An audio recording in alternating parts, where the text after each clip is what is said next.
with the lowdown on smoothies and juices, because it's something I get asked quite a lot.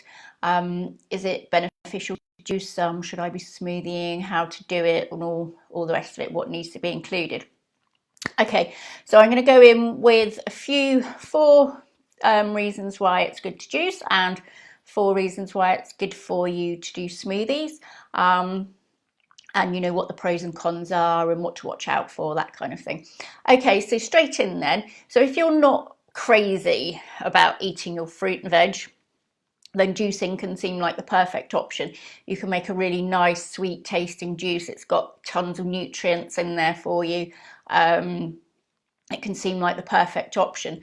The big drawback though with juicing is just that when you juice, you're taking all the fibre out. Okay, so you're just left with that nice tasting sugary liquid, which is great, but it's not ideal in many ways.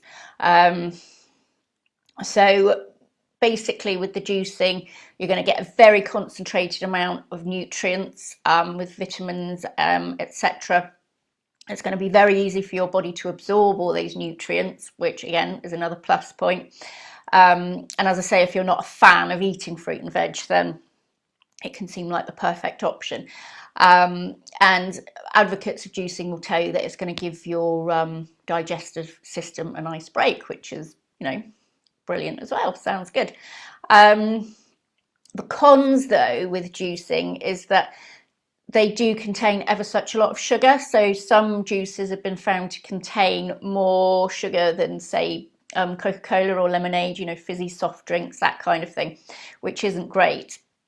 There's also no fibre in them, which isn't great for your digestion either, or your blood sugar control. And that lack of fibre and everything, it's going to kind of put you at risk for things like heart disease potentially, which is what you need your fibre for. That said, I mean, juicing has been around for a really long time, and people do juice fasts and things like that, and they do find it incredibly beneficial. So I think it really depends on the individual, what the individual circumstances are and what goal you're trying to achieve, that kind of thing.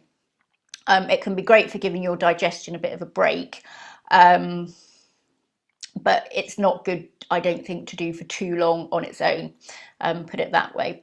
Okay, so it's also been found as well that you get ever such a lot of nutrients in the fibre that you're taking out. It's not just the fibre, but you get things like magnesium in the fibre as well, which is really good, what you need if you do suffer from IBS or anything like that. Okay, so you may find as well, if say you do suffer with your digestion and you're getting bloating, IBS type symptoms, it can be very tempting to try juices, and it will give your digestion a break, and you can be getting a lot of nutrients in there without actually having your digestion deal with all the fibre as well. But then you might find as soon as you go back to eating normally, then the bloating and everything will come back again. So it's not really a long-term solution. Okay, so, and also you'll find that if you're sensitive to FODMAPs and that kind of thing, like apples, for example, are often used as a base for juices. So that, can set off potentially your symptoms as well. So that's something else worth bearing in mind. Okay, so on with smoothies then. So the big bonus with smoothies is that they still contain all the fibre and then all the benefits that fibre gives you as well.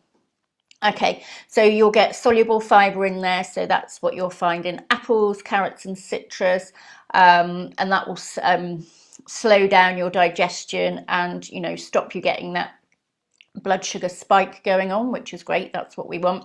There's also insoluble fibre if you put things like greens in your smoothies, and that will really stimulate your intestines to get going as well, which is also what we want.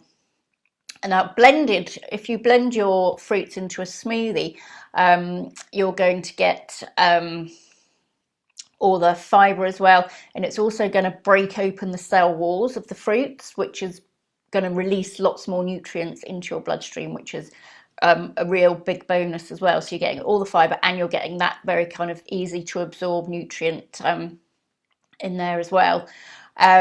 But then the cons with smoothies is some people still find them a bit kind of too bulky and too fibrous, and they're just not quite as appealing to a lot of people, I don't think, as juices. So, but you know, they also will still raise your blood sugar slightly. Not as much as juicing does, but probably more so than if you ate just like a whole apple or a whole banana or whatever. Okay, so what I would do then with smoothies and juices is if you focus more on the vegetable content for a start rather than the fruit content.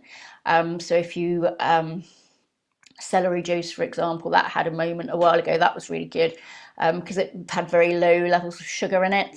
So focus more on things like greens, celery, that sort of thing if you're doing juice, and less on the fruit because that will keep your blood sugar under control a lot more. And then if you have smoothies as well, make sure you add protein and fatty foods because that turns it into more of a meal then, so that will keep you going for a long time. Okay, so that's the lowdown then. That's all about smoothies and juices, the pros and cons, what to look out for.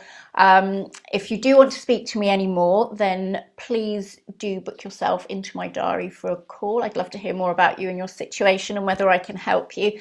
I shall pop a link to my diary in the comments. Okay, I'll see you next time. Bye.